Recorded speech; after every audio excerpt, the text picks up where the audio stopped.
Okay, yes, today I'm going to talk about something totally different from my painting videos.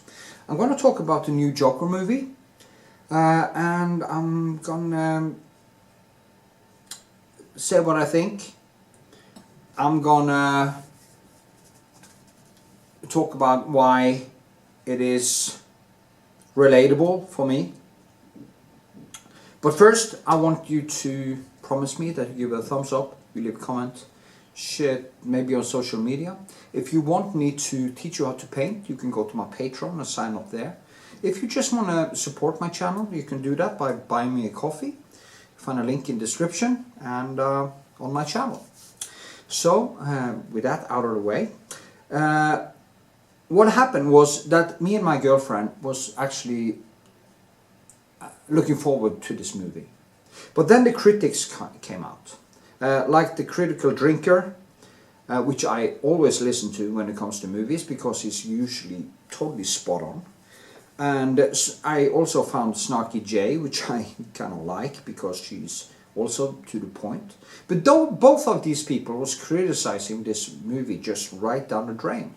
They criticized it for everything, for being a musical, for the storyline, that nothing happened. You know, if you can actually say that nothing happened in this movie, I think it's something wrong with you. Okay? I don't know what you actually expect from this movie, but there must be something wrong with you. Because there's happening things in this movie all the time. Maybe it has to do with that people don't relate to deeper things anymore. I don't know, but coming from the critical drinker, it's really almost embarrassing on the behalf of him, because he should have seen through all this bullshit. I always feel you know, the movie is a Folie, I can't pronounce it, but Folie, Deux or something. It means delusion, mental illness shared by two people in close association. And that is a very typical borderline type of narcissistic dynamics, which is also depicted in this movie. Now, what happened was that since this movie got so bad critics, me and my girlfriend thought, okay, I actually downloaded this movie from Pirate Bay, and we just found out, okay, we don't bother going to the movies to see it because it's supposed to be so crappy anyway. Why waste our time? Me and her, nobody, we can't really stand watching bad movies. If we see a bad movie, we just feel like crap after it, so we didn't want to go to a cinema and feel crappy. So we just said, okay, let's just enjoy a bad movie, just for fun. And I went and bought some popcorn, some chocolate and some Cola Light, and we lay down in the bench here to watch it. We didn't even bother taking out the sofa, because usually when we're going to see a movie we take the sofa out so we get a kind of good view to it and the surround and everything. But we didn't even bother doing that because it was supposed to be a bad movie anyway. And then we start watching the movie. And after a while I just start to feel kind of queasy, because, you know, when is this movie going to turn bad? And it doesn't turn bad. And I ask Amalia, you know, what do you think? Do you think this is bad? And she said, no, you think it's great. And we just kept on seeing the movie. And at the end, we were just stumped. We were just, you know, wow. This movie was just amazing. Where's the problem? And I look at Amalia and she has this tear in her eye. And she had started to cry a little because she thought that Joaquin Phoenix's depiction of this person going from shifting personalities and the trauma and the how he changed from you know, Arthur Fleck to the Joker and back again in the scenes in the courtroom and stuff was so touching for her that she actually started to cry. Or not cry, but, you know, she was really emotional. And usually my girlfriend, she is really difficult to entertain. A movie has to be so good for her to just not fall asleep. I have no idea how many times we are going to see movies and she just falls asleep because she gets so quickly bored. And of course that is good sign, because you know, if you get easily entertained, you are probably quite shallow. And I just feel like shit after bad movies. But this movie, The Joker 2, it is beautifully made. The character arcs are amazing. Even Lady Gaga, who have gotten so bad reviews for her role, was depicting a typical covert narcissist who was dragging in Arthur Fleck back to his delusions and his alter ego just to get her dopamine, just to get that shared fantasy. Because you know, the narcissist, the covert narcissist, are so empty inside that they need other people to entertain them. So the ultimate entertainment want to share this fantasy with the Joker, okay, with this crazy guy who did things that kind of seem to be morally great, you know. And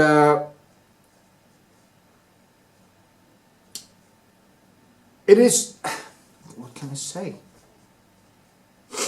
When she, in the end, when he actually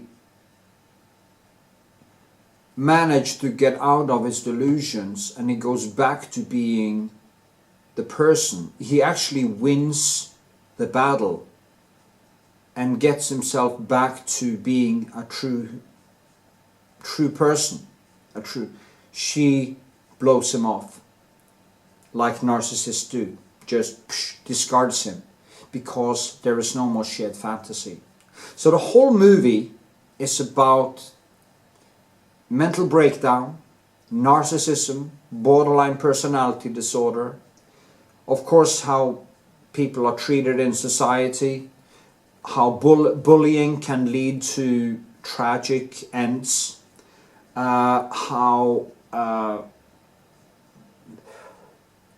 yeah, it is basically about, also about the first movie was about you know, the entertainment industry. I remember that scene in Gladiator when he says, "Are you entertained?" when he has, you know, killed people in the arena. And it's basically the same thing here in a way. People want their entertainment.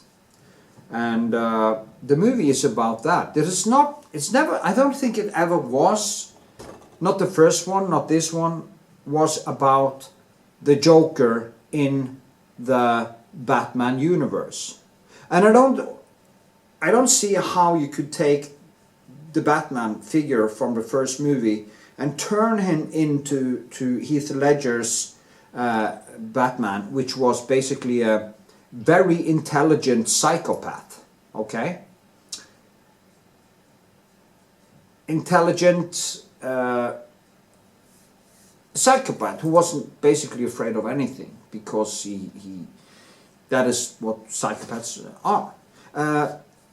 Joaquin Phoenix do not depict a psychopath. He depicts a person with deep trauma and deep borderline and a person with psychosis. So there's so big difference between the Heath Ledger Batman, Joker in the Batman, and this one, that I can't really see how anyone would even think that he could transform into the type of Batman you see in, Joker you see in the Batman movies. Also, in the end, actually, it's funny because in the courtroom, when the jury is reading up the verdict, the woman who's reading up the verdict says, in the city of New York, instead of in the city of, what is it called, of Gotham. So she says, in the city of New York. So maybe there's some they wanted to just make a film about New York or something. I don't know why they did that, but that's what she actually said, and that is basically what it could be, or was, or whatever. So why do I think it's such a great movie? Why can I empathize so strongly with the character of Arthur Fleck? It is because in my childhood, I experienced to be kind of pushed out and kind of bullied. It was more by mouth and kind of being pushed out, feeling alone, not fitting in. And I evolved these kind of traits when I was a child. You know, when I saw the first Star Wars movie, I dreamt about finding a Jedi sword and come into the classroom and cut the head off the people who were bullying me, or stuff like that. So I had these violent fantasies all the way back to my childhood. And if people act like bullies today, I feel exactly as Arthur did on that train. And I guess I could probably have done the same thing. If people did that to me, what they did to him on the train, and I had a gun, I probably, I can empathize with him actually doing what he did. And I notice when people act like bullies against me, I sincerely feel that I want to off them. And that is a feeling that comes from that trauma in the childhood, you know, being pushed out, being a little bit bullied, a little bit, I don't really know how much. Maybe it's more than I know. Maybe it was deeper than I know. It's very hard to grasp. So that is why I can actually relate deeply to Arthur Fleck, or that character, and his alter ego, because when I get bullied myself, I turn basically into the Joker. I turn into my dark side. My dark side takes over. And I go into quite violent fantasies. Of course, I wouldn't do it because I don't suffer from deep mental illness. I have ADHD, I have hypomania, a little bit bipolar and stuff, but that kind of comes with the territory. Being an artist and being a little bit strange, maybe it's just natural for me to be that way. But the point is that getting to a point where I will actually do it would demand more, hopefully more than anger. As I said to my daughter, because we was discussing this, because she also experienced some bullying and has the same genes as me, and we had this conversation, and I said, well, you can't just kill people because they're assholes, you know. The death penalty for being assholes is taking it too far. So it wouldn't be right, okay?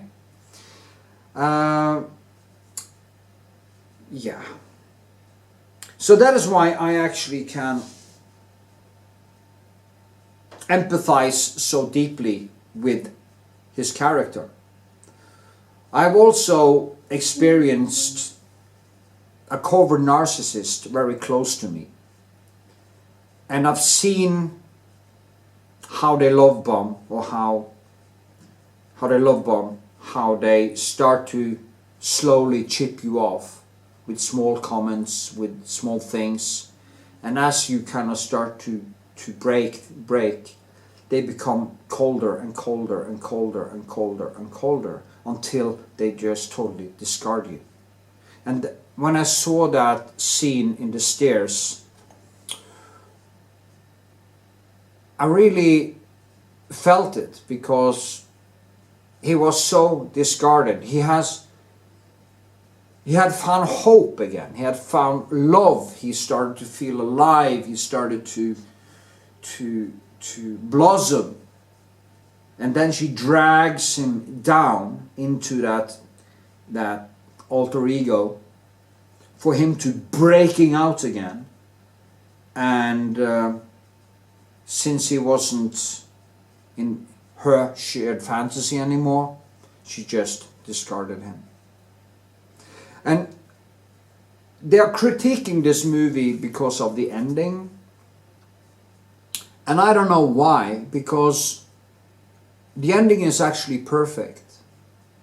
When he gets stabbed and he falls down and he dies, he is himself again. He has found back to his authentic self, which makes it just beautiful. So he dies as himself. And we're all gonna die anyway. Now I want to talk a little bit about it being a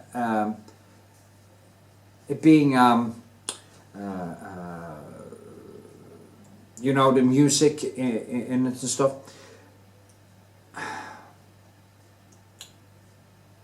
I don't think that is the best part of it, but every time there is singing in this movie, it is basically every time, it is when he is in his fantasy world. He is delusional or dreaming or fantasizing. So it just underscores his fantasies. Snarky J said, well, there was singing every 5th minute, and there isn't. There isn't any singing every 5th minute. It's maybe a couple of scenes that I think was a little bit too long, but all over, I think I don't think it's a musical. I think it's just a movie with some music scenes in it, and it is a complete story, coherent story, and a stunningly, beautifully done movie, which I would recommend anyone to see. And I hope you do. I hope you go to the theater and you see this movie, because it deserves it. And I'm wondering if I'm gonna take my girlfriend to the movies and actually see it in a cinema and pay for it, because I now feel bad that I actually downloaded it and didn't pay for it. So yeah, please check it out. I highly recommend it. And yeah, I think that was it. I had some things written down here. I've seen, of course,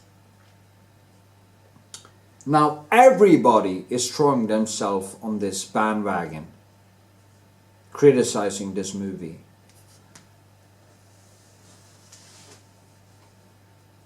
And they are sheeps, and they should go and watch it again. So with this, I beg you a fine farewell, like this, my coffee, and hope to see you in the next video. So with this, have a good one.